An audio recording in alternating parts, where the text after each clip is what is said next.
If you are a lover of affirmations or you've just heard about how powerful they can be, then you are going to love the Daily Affirmations for Women podcast, created by the Women's Meditation Network and hosted by the amazing Jody Agard. Every morning, you'll receive an episode that is dedicated to one specific affirmation, so you can have the space to reflect on it and receive the power within it. Follow and start listening now to the Daily Affirmations for Women podcast on your favorite podcast player.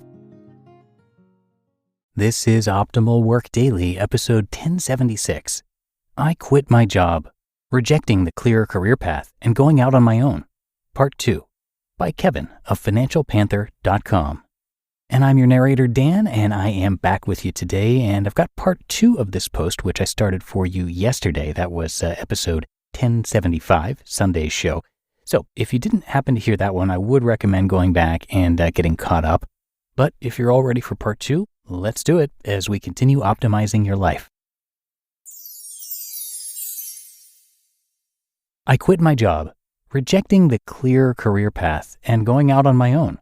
Part 2, by Kevin of FinancialPanther.com.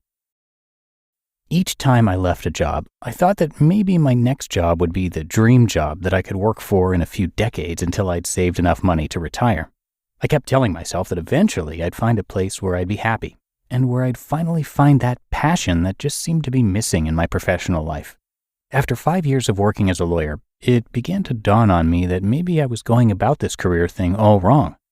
When I think about it, all of the moves I made were based around a basic framework that a lot of us live in, where a good career means going to a good school, getting a good job, and working that type of job for the next several decades.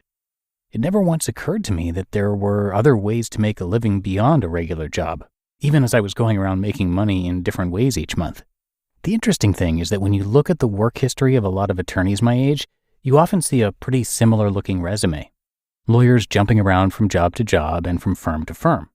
I have a sneaking suspicion that a lot of lawyers are like me, unhappy with their careers and looking for the next thing around the corner that they think might make them happier. But instead of looking outside of their career, they keep working in the only framework they know, finding another lawyer job doing basically the same thing. I know that's what I was doing for a long time. So how will I make a living? So now that I've made this move, how exactly am I going to make a living? First, my hope is that this blog continues to grow. I've struggled the last few weeks to write this post, wanting to get this post done before writing anything else. My goal in the coming months is to get on a more regular publishing schedule and publish more often. I have a backlog of 200 plus topics in my notes app just waiting to get out there, and I'm thinking of new topics every single day. The beauty of this blog is that there's no cap on how much it can grow. I know what I make now. If I keep working on it, I should be able to keep making more just with the natural growth of this blog.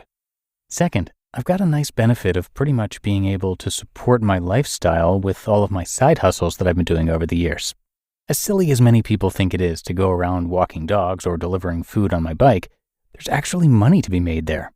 Enough that it can actually hold you over while you pursue your dreams and passions. Over the past few years, I've consistently been able to make between $1,000 and $3,000 per month while working an inflexible full-time job. That alone can pretty much cover my life, as most months I only spend between $2,000 and $3,000 for the month. And if I have more time on my hands and more flexibility in my day, I'm pretty sure I can make even more. Of course, while I do advocate chasing whatever dreams you have, I definitely have to recognize that not everyone can make a move like this. I'm super privileged compared to most people, and not everyone will be in a position to just quit their jobs and go all in on their dreams and passions. After all, I have no kids yet, and no one relies on my income. I was fortunate enough to make enough money when I was working that I could pay off my student loans, so I don't have a lot of bills to pay. And most importantly, I'm married, and my wife makes enough from her job that we'd be totally fine living on just her income. Although, to be fair, my wife is a business owner and has to earn her income on her own using her own wits, not from an employer. In other words, she's hustling and taking risks too. I've been working on this blog for years now, and for most of that time, I thought all this blog could really be is a side project. I always said that I'd like to blog full-time if I could, but I never really seriously thought that was something I could do. I was so ingrained in my clear career path thinking, and even though I couldn't find that right job, I kept working in that framework, telling myself that eventually I'd find the right job. even though I had a job that I'd been creating for years right in front of me. I know this isn't an original post. There are lots of other bloggers out there that have done the same thing, to the point where the I quit post is pretty cliche now. What I hope this post does do is inspire you to think a little bit about what you're doing with your life. Too often, I think we get stuck in our own heads about what we're supposed to do and what's possible. We work in the framework that friends and family and society give us, rarely venturing outside of that framework. My overarching theme with this blog, I think, has always been to challenge yourself to think a little bit differently. At least, that's what I'm trying to do. We'll see what happens. You just listened to part 2 of the post titled, I Quit My Job, Rejecting the Clear Career Path and Going Out on My Own, by Kevin of FinancialPanther.com. Your business was humming. Was. Now, teams are buried in manual work, taking forever to close the books. Consider 3 numbers, 36,000, 25, 1. 36,000. That's the number of businesses which have upgraded to NetSuite by Oracle.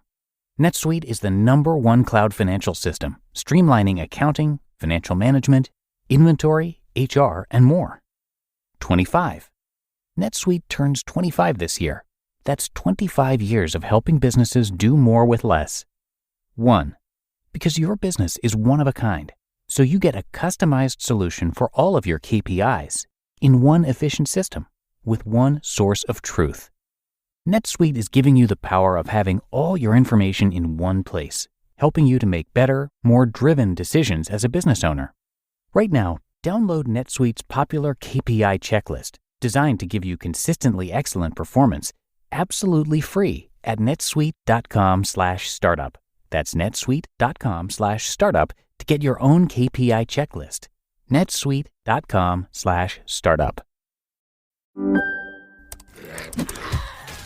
Wait, are you gaming? On a Chromebook? Yep.